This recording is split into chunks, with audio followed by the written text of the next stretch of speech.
reports from the world's second largest continent.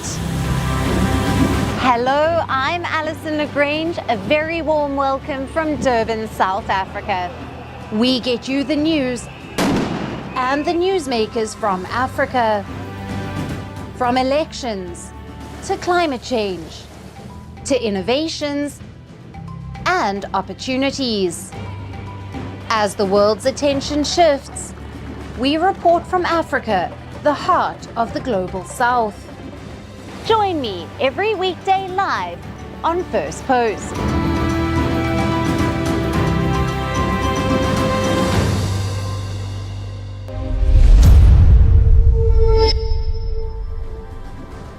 Hello and welcome to First Post Africa, where we get you the top stories from the continent and from across the world.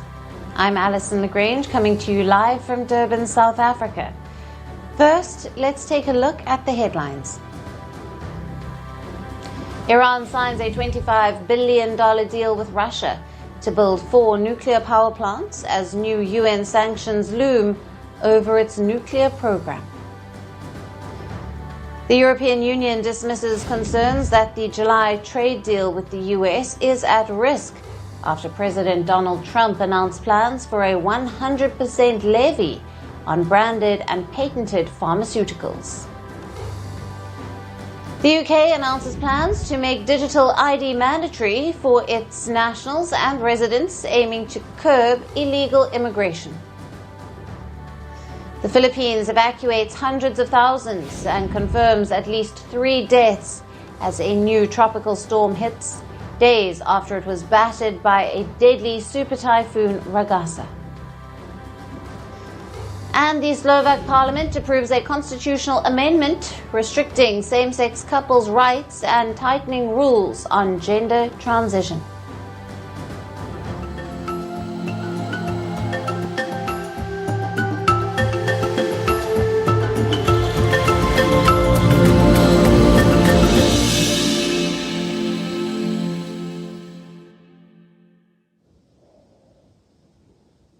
Hello and welcome. Let's start with Madagascar, where violent protests over water and electricity outages have gripped the island nation's capital. Protests broke out on Thursday. The police were on high alert for just a day before the authorities had banned demonstrations. But thousands of angry protesters defied the order. They tried to break through a police barricade to reach their planned meeting point, which it was in the capital of Antananarivo. Now the protest quickly spiraled into chaos. Demonstrators blocked roads with burning tires and rocks. They demanded immediate action from the government to address persistent power outages and water shortages. By the afternoon, the situation had turned from bad to worse. Protesters started attacking the homes of politicians close to the President Andry Rajoelina. Firefighters trying to control the blaze also came under a barrage of stones from angry protesters. The anti-riot police sped through the streets, firing tear gas and rubber bullets to disperse the crowds. Reportedly, at least 3 protesters were arrested. Now, despite the heavy police patrol, banks and stores were targeted by looting and arson. To restore order in the capital, authorities imposed a dusk-to-dawn curfew, and schools in the capital were ordered to stay closed. Now, these protests were driven by the youth and mobilized largely on social media. Protesters were also seen waving the viral pirate flag with a straw-hatted skull and crossbones from the Japanese anime series One Piece. It has become a symbol adopted by anti-establishment youth movements in countries such as Indonesia and Nepal. Madagascar has been plagued by repeated power outages and water shortages for months now. Protesters complained about 12 hours of power cuts daily. We don't want a coup d'etat. We don't want to crush the government. We're just asking for our rights. They're asking for water. They're asking for electricity. They're asking for their fundamental right. We fight against the daily power cuts, and when we claim our rights, we are attacked. We have the right to electricity and water. The people of Madagascar are angry with the country's President Rajoelina, who was re-elected last year for a third term. Now, protesters have blamed the country's corrupt leaders for the water and electricity crisis. Despite the country's rich natural resources, poverty remains widespread. According to the World Bank, some 75% of the country's estimated 30 million population lived below the poverty line in 2022. As the protesters fume at the country's leadership for being indifferent to the sufferings of the common man, it remains to be seen how President Rajoelina plans to tackle this crisis.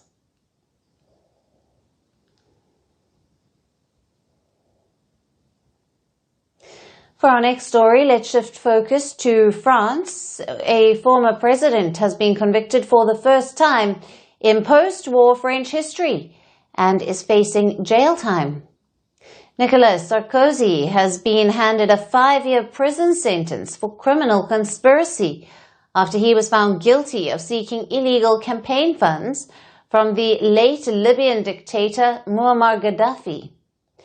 A Paris court found Sarkozy guilty of taking campaign financing worth millions of dollars from Gaddafi for his 2007 presidential bid. The court acquitted him of all other charges, including passive corruption and illegal campaign financing. He was also ordered to pay a fine of around $130,000. The verdict shocked Sarkozy and was harsher than many expected, stunning allies and opponents alike. Sarkozy, who claims the case is politically motivated, has already filed an appeal. I asked the French people whether they voted for me or not, whether they support me or not, to understand what has just happened. Hatred truly knows no bounds. I will assume my responsibilities.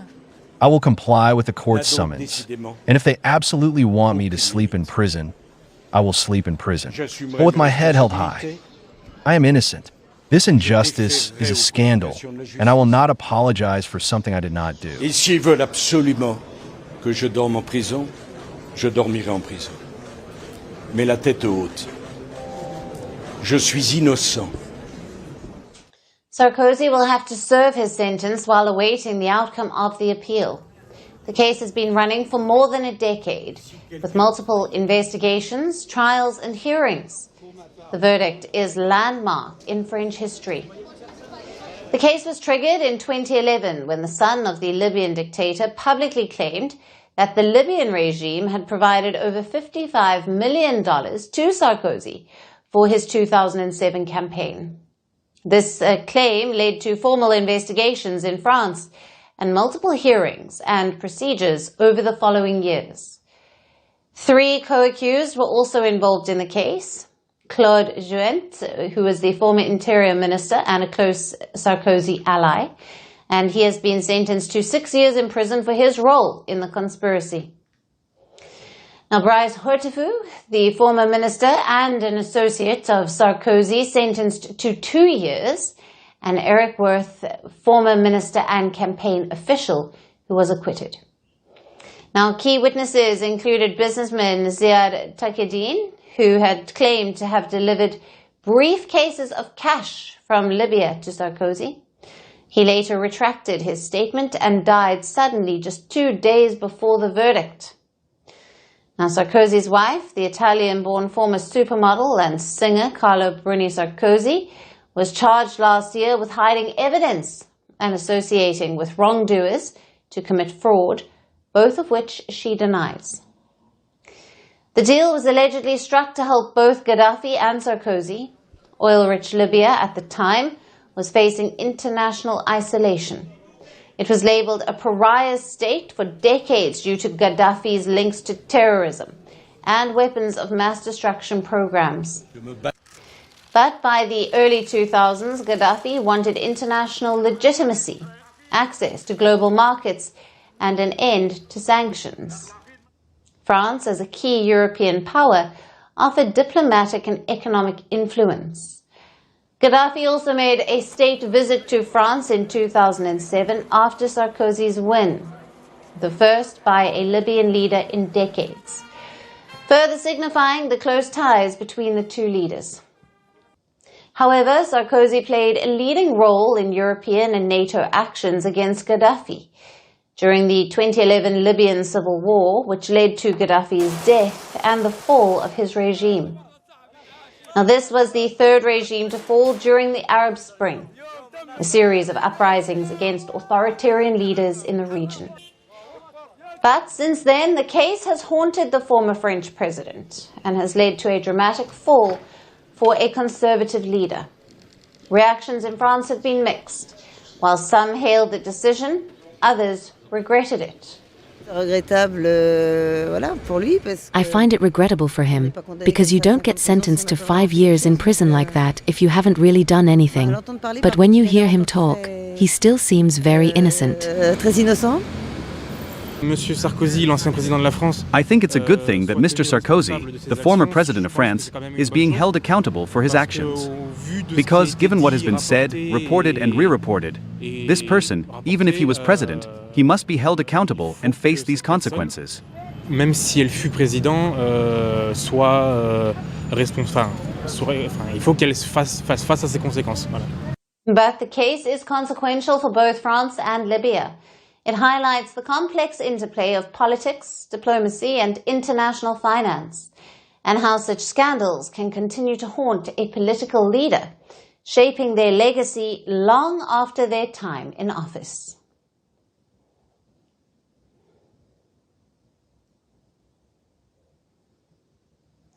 And moving on, let's turn our attention to Uganda. The country has signed a letter of intent with the Netherlands to act as a transit point to return rejected asylum seekers. The Dutch Migration and Foreign Affairs Minister and his Ugandan counterpart signed the agreement in New York on the sidelines of the UNGA. This move comes amid growing anti-immigration sentiment across Europe. The system would only apply to people from countries near Uganda who are required to leave the Netherlands but cannot be returned to their country, directly or voluntarily, within a reasonable time. Now, these people will be temporarily housed in Uganda before returning to their country. As per the Dutch statement, the Netherlands and Uganda will refine the letter of intent, which will lead to a small-scale pilot transit hub for a limited number of rejected asylum seekers. However, no timeline has been shared so far. The Netherlands says that the move was aimed at controlling migration. It also assured that the human rights of the rejected asylum seekers who will be returned to their country of origin via Uganda will be safeguarded. However, the legality of this plan under Dutch and international law remains unclear. In 2024, over 32,000 asylum seekers entered the Netherlands, a 16% decline compared with 2023. Migration is set to be a central issue in next month's Dutch election, following the collapse of the Dutch government in June over the immigration policy disagreements. Now, the agreement between the Netherlands and Uganda also highlights a broader trend of Western countries outsourcing migration control to African nations. US President Donald Trump has also deported migrants to Ghana, Rwanda, South Sudan, and Eswatini. Uganda, too, has struck a deportation deal with the US. As far as migration control is concerned, it's interesting to note that the European Union is now taking a path it had rejected earlier. Last year, the EU had condemned a deal to deport migrants from the UK to Rwanda. The European Union was concerned about the human rights of migrants. But now there's a major shift in Europe's stance. Back in March, the European Commission proposed allowing member states to set up migrant centres in non-EU countries for those rejected for asylum. And one of them is Uganda. Now, President Museveni's government is already facing intense backlash over the deal with the US.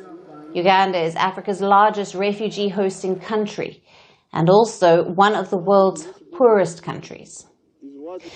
Many in Uganda are concerned that its resources are already burdened with accommodating nearly 2 million refugees, most of whom fled the conflict in neighboring South Sudan and the Democratic Republic of Congo.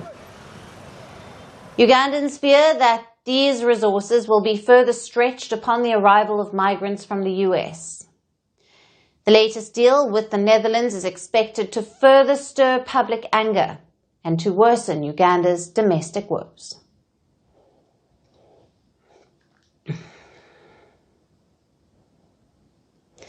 And our last story is from Cameroon. The Central African country is geared up for election. Campaigning is set to begin for the polls on the 12th of October. Now, the lead candidate, 92-year-old President Paul Biya, is missing. Cameroon is once again puzzled over the whereabouts of its president, Paul Biya, the world's oldest head of state. The 92-year-old has been in power since 1982 and is seeking his 8th term in the upcoming polls. His office says that Biya left Cameroon on Sunday for a private trip to Europe, and reports indicate he is in Geneva, a favorite destination for his personal visits. However, the president missed his scheduled appearance at the United Nations General Assembly in New York this week, with his foreign minister representing him, and this has sparked questions about his whereabouts. Now, this is not the first time that Biya's absence has raised concerns. Last year as well, in September, his weeks-long trip to Switzerland fueled rumors of his death after he disappeared from public events. Officials clarified that he was in Geneva and in good health. The trip comes just a week after his daughter, Brenda Biya, who resides there, posted a shocking video on social media, and she urged Cameroonians not to vote for him. The video circulated widely before being deleted, and it sparked a wave of reactions to which she later apologized. Biya's link to Geneva has added fuel to the fire. An association of Cameroonians in Europe is organizing a demonstration in front of the UN headquarters in Geneva. They are protesting Biya's latest stay in Switzerland. Protesters say they want to chase Paul Biya out of Europe, questioning his foreign trips, while many Cameroonians live in poverty.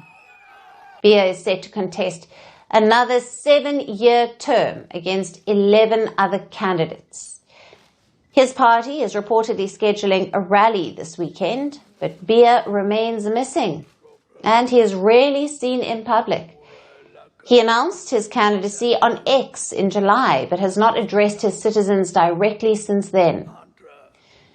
Concerns are growing over his advanced age. Observers say the more that he stays out of the public eye, the more it maintains the illusion that he is mentally and physically suited for office. Now, despite this, Biya remains the favorite to win the election, as the opposition remains divided and has been unable to pick a consensus candidate. Many of the Cameroonians are frustrated that the opposition has not united, and they are ready to choose a 92-year-old president who frequently disappears from public view, raising questions and concerns across the nation. And that's it on the show for today. We will see you again at the same time on Monday. Thank you for watching. Stay tuned to Firstpost and have a great weekend.